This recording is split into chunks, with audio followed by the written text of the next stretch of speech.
नमस्कार विद्यार्थी मित्र. काल आपण करंट अकाउंटचा बॅलन्स दिलेला प्रॉब्लेम पाहतो. त्यामध्ये सीता आणि गीता नावाचे दोन पार्टनर होते. प्रॉब्लेमच्या सुरुवातीला त्यांचं नफा वाटणीचं प्रमाण काही सांगितलेलं नव्हतं. काल आपण त्या प्रॉब्लेमच्या ट्रायल बॅलन्सच्या डेबिट साईडचं पोस्टिंग कोठे होणार हा भाग पाहिलेला होता. आज आपल्याला क्रेडिट बॅलन्स कुठे कुठे जातात आणि त्याखालच्या ॲडजस्टमेंट विषयीची चर्चा करून पोस्टिंग करायचं आहे. कॅपिटल क्रेडिट साईडला कॅपिटल अकाउंट्स दिले आहेत, पर्सनल अकाउंट आहे त्यामुळे बॅलन्स शीटच्या लायबिलिटी साईड जाईल. करंट अकाउंट दिलेला आहे, करंट अकाउंट कसा आखायचा काल मी तुम्हाला ते सांगितलेलं होतं. त्यानंतर सर्व क्रेडिटर्स पर्सनल अकाउंटच आहे तोही, आणि त्यामुळं त्या पर्सनल अकाउंटचं बॅलन्स शीटच्या लायबिलिटी साईडला पोस्टिंग करावं लागेल. Bank overdraft is also personal account. The credit balance of bank account, बँकेच्या करंट अकाउंटचा क्रेडिट बॅलन्स जो आहे तो बँक ओव्हरड्राफ्ट पर्सनल अकाउंट आहे आणि तोही लायबिलिटी साईडला जाईल.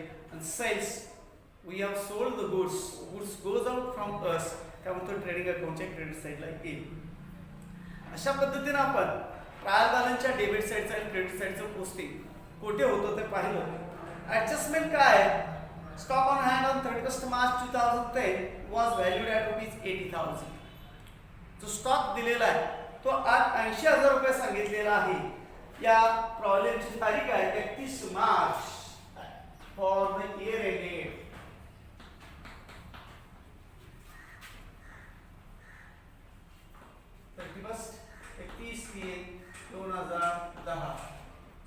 चा हा प्रॉब्लेम आहे आपल्याला सोडवायचा आहे. क्लोजिंग स्टॉक 80,000 दिलेला आहे. एक ट्रेडिंग अकाउंटच्या क्रेडिटला, दुसरं बॅलन्स शीटच्या असेट साईडला त्याचं पोस्टिंग होईल. Goods cost to be ₹16,000 were destroyed by fire and insurance company admitted a claim of ₹13,000.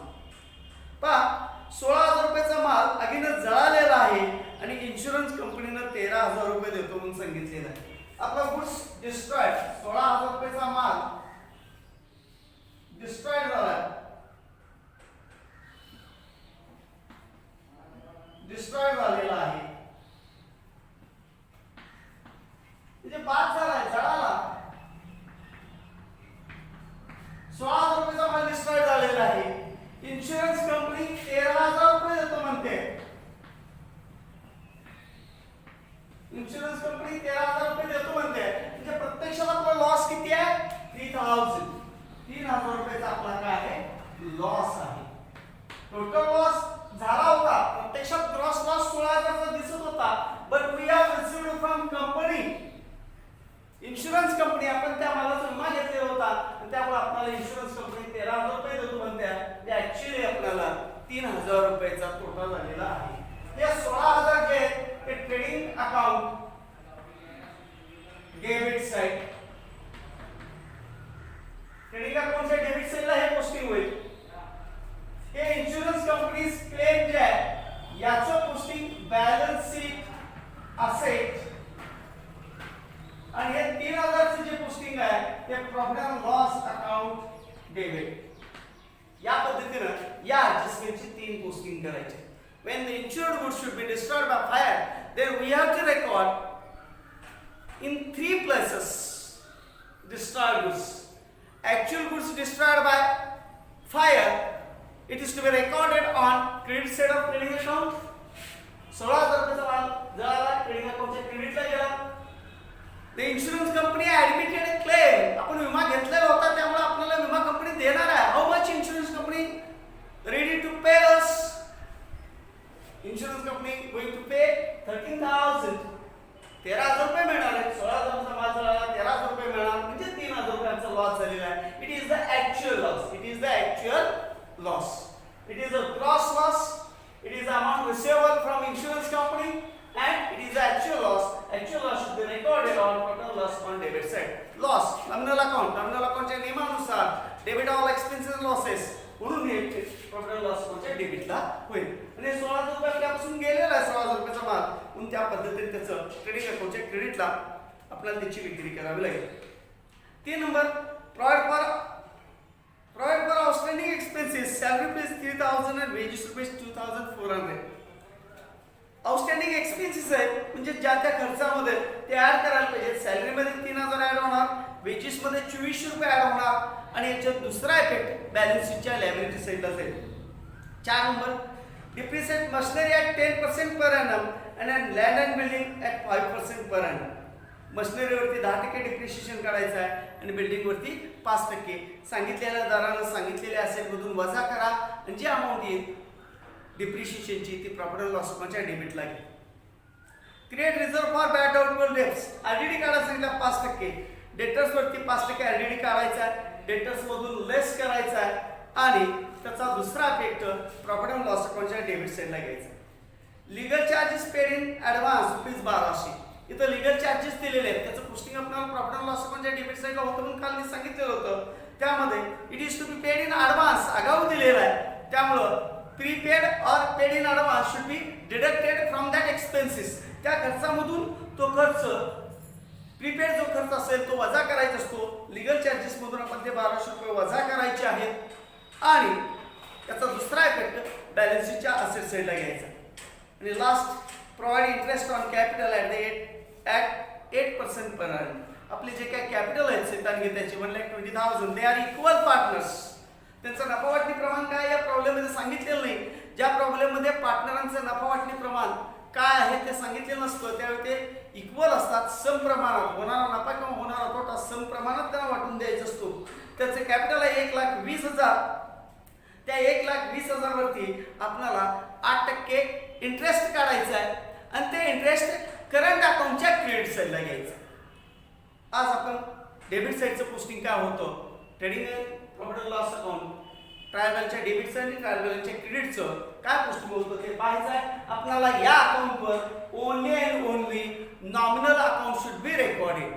केवळ नॉमिनल अकाउंट्स आपल्याला रेकॉर्ड करायचे असतात. ट्रेडिंग अकाउंटच्या सुरुवात डेबिट साईडची टू ओपनिंग स्टॉक करायची आहे. करूया आपण ओपनिंग स्टॉक किती दिलेला आहे 88,000. याच्यावर कधी ऍडजस्टमेंट असणार नाही आहे काउंटरला.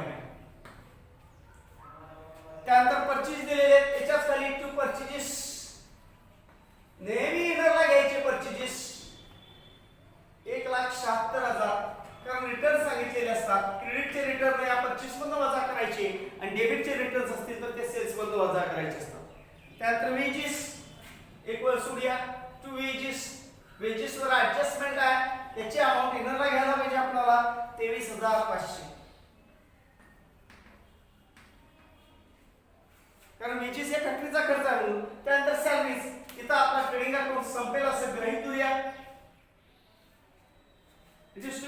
या ठिकाणी आपला ट्रेडिंग अकाउंट संपेल असं आपण गृहीत धरूया आणि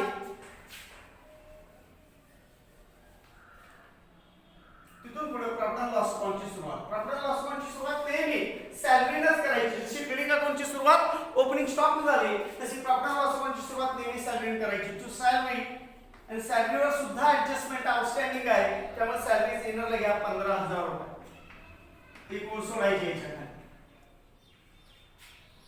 त्यानंतर ऑफिस एक्सपेन्सेस ऑफिसचा खर्च आहे. फॅक्टरीचा खर्च असेल तर ट्रेडिंग अकाउंटला ऑफिसचा खर्च ऑफिस किंवा selling office of selling expenses should be recorded on profit and loss account. Factory and production expenses should be recorded on trading account. To office expenses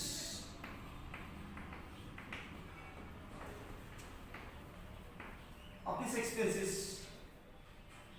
याच्यावर कोणती ऍडजस्टमेंट नाही. आउटरला 8,000 रुपये. त्यानंतर बँक चार्जेस याच्यावर कोणती ऍडजस्टमेंट नाही आहे. बँक चार्जेस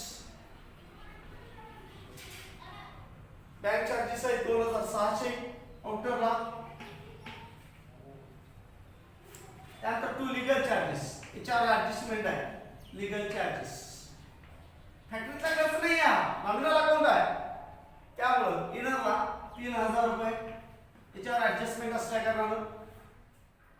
त्यानंतर मशिनरी रिअल अकाउंट आहे बॅलन्स शीटच्या असेट्स आहेत याच्यावर डिप्रिशिएशन काढावं लागेल. ते डिप्रिशिएशन इथे घ्यावं लागेल प्रॉफिट अँड लॉस अकाउंट डेबिटला. त्यानंतर land and building real account आहे बॅलन्स शीटच्या असेट्स आहेत. इंटरेस्ट टू इंटरेस्ट हे इंटरेस्ट आणि पार्टनरचे इंटरेस्ट फरक आहे. कॅपिटलवरचे इंटरेस्ट हे वेगळे इंटरेस्ट आहे कदाचित आपण बँकेतनं जे काय लोन घेतले त्याच्यावरच असेल की आउटरला जो दे 3600. त्यानंतर export duty to export duty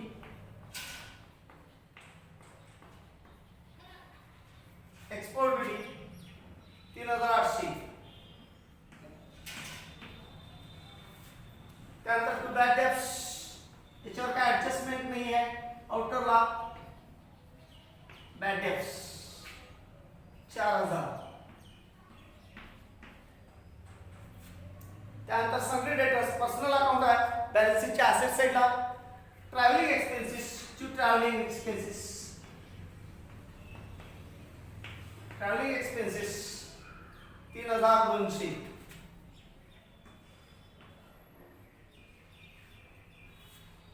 त्यानंतर इलेक्ट्रिसिटी चार्जेस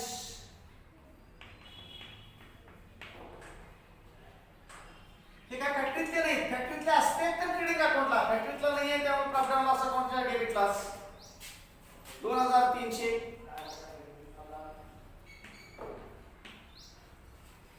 त्यानंतर फर्निचर दिलेलं आहे. फर्निचर रिअल अकाउंट त्यामुळे बॅलन्स शीटच्या असेट साइडला. आणि 8% डिव्हेंचर्स हे सुद्धा 1.10 ला खरेदी केलेले आहेत ते सुद्धा आपल्याला बॅलन्स शीटच्या असेट साइडलाच घ्यावे लागतील. त्यानंतर क्रेडिट साइड कॅपिटल्स दिलेले आहेत. बॅलन्स शीटच्या लायबिलिटी साइडला घेतले पाहिजेत. करंट अकाउंट दिलेला आहे.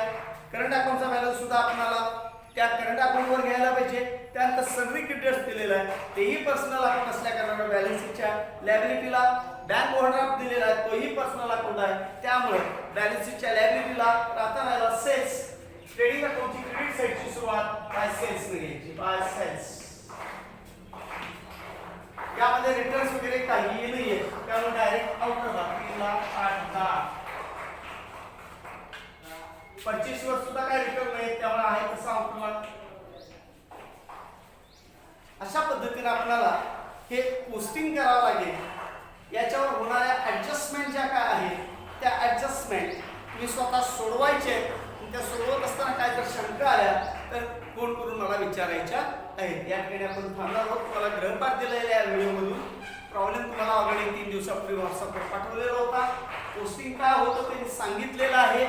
याच्यावरच्या ज्या ऍडजस्टमेंट आहेत ते तुम्ही सोडवायच्या आहेत. काय शंका आल्या तर त्या तुम्ही मला फोन करून विचारायच्या आहेत. या ठिकाणी आपण थांबूया. धन्यवाद.